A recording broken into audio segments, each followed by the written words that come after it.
Obećao sam da ćemo pričati o poeziji ovog jutra sa književnikom Vladimirom Rajkovićem, članom Udruženja književnika Srbije. Vlada je do sada objavio zbirke Prva, Sledeća, Sreća, Apsolutna, Jabuka i Rana. Radi se o modernoj ljubavnoj poeziji, a šta je za samog stvaraoca poezija, saznaćemo upravo sada. Dobro jutro, Vladimire, dobrodošli. Dobro jutro, Miloše, vama i vašim gledalcima. Prilično neobičajeni naslovi knjiga, zapravo Prva, to je zbog Prve televizije, pretpostavljam. Ja sam načuo da zapravo to ima jedan logičan sled i da se te knjige ne zovu u stvari tako slučajno. Dakle, one nose nazive sa vrlo jasnim ciljem. Pa, naravno, prvo bih odgovorio na pitanje šta je za mene poezija koje ste postavili, lepše ime za slobodu. Naravno, knjige imaju svoju dinamiku i ti naslovi jednog dana će praviti na kraju jednu posljednju pesmu.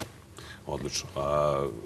Nik na Twitteru i uopšte profil na Facebooku. Na Twitteru je kratko i jasno, a na Facebooku, na društvenoj mreži je poezija koja menja poeziju. Šta to zapravo znači? Pa na to pitanje bolje odgovaraju oni koji čitaju moje knjige. Ali kad smo kod toga gde se čitaju, ono što je važno da kažemo jeste da sva dela koje si ti do sada napisao zapravo mogu da se pronađu na sajtu www.rajković.rs, je li tako? Tako je. I tu su napravljena odnosno okačena za slobodno čitanje. Koliko je poseta sajtu? Da li imaš neku statistiku? Da li se ljudi danas zanimaju za poeziju? Ljudi se generalno zanimaju za umetnost. To je jedna onako lepa stvar koja može da popravi svakodnevno raspoloženje. Poseta je dobra, ja sam zahvalan sam svim čitaocima koji posećuju moj sajt.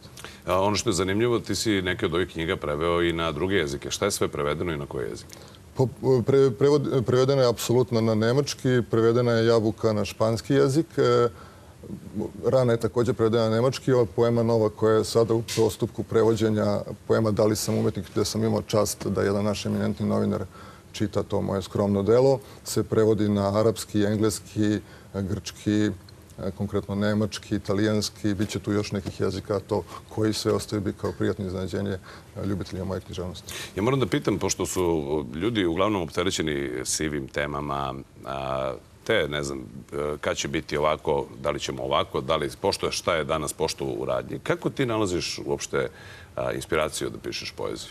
Pa sad bih ja tu možda citirao Čehova koji kaže da je kratkoća sestra talenta i da treba pisati tako da rečima bude tesno, a mislima široko.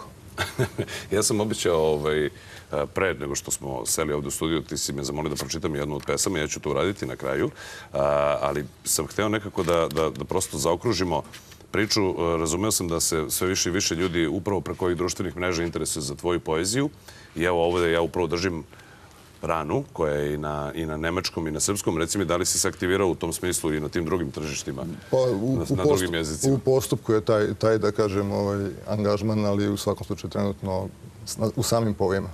Dobro, inače, živi, radi i stvara na Gardušu. U Zemunu, naravno. Znači u Zemunu. Dobro, evo ja ću da pozovem.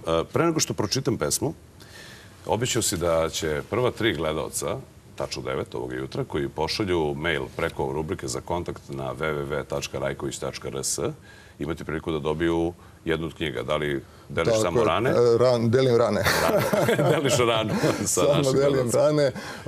U svakom slučaju, oni koji budu poslani neka ostave ime i prezime tačno zbog posvete i bit će im poslato na adresu koju ostaje na mailu. Odlično. Znači www.rajković.rs, 3 knjige lepe poezije. Ono što ja moram da kažem pre nego što krenemo ovo čitanje jeste da si ti zapravo ovo i štampao samo iz humanih razloga. Dakle, postoji opcija sa deljenjem ovih knjiga i gde se prihod kada ih simbolično izložiš, daje u humanitarne svrhe, što ja mislim da je jako važno.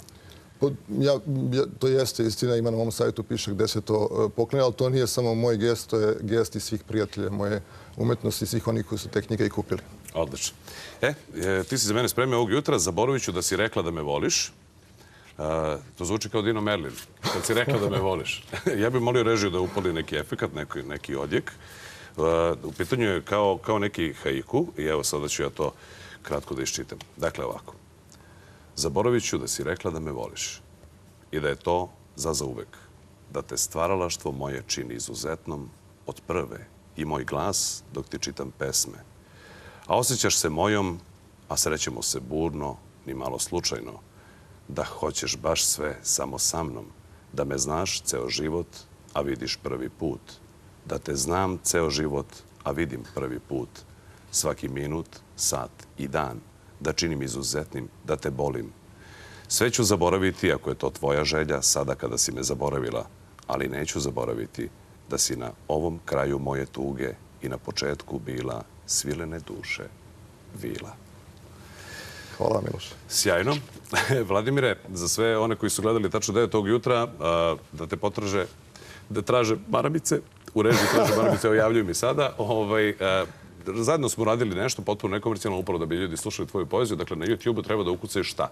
Na YouTube-u, na mom sajtu rajković.rs također slobodno kao i sva druga moja dela može se u stranici pres, pod stranice video ići ka ovoj poemi koju ste vi maestralno pročitali i uživati. Moj savjet je 24 minuta kada budu imali da utišaju telefone uz kratko piće i uz nekog s kim vole da provode vreme, da uživaju i da uplove ovu bajku. I da čuju poemu Da li sam ja umetnik. Apsolutno. Odlično, Vladimire, hvala na gostovanju ovog jutra. Nam se da su ljudi već poslali mailove.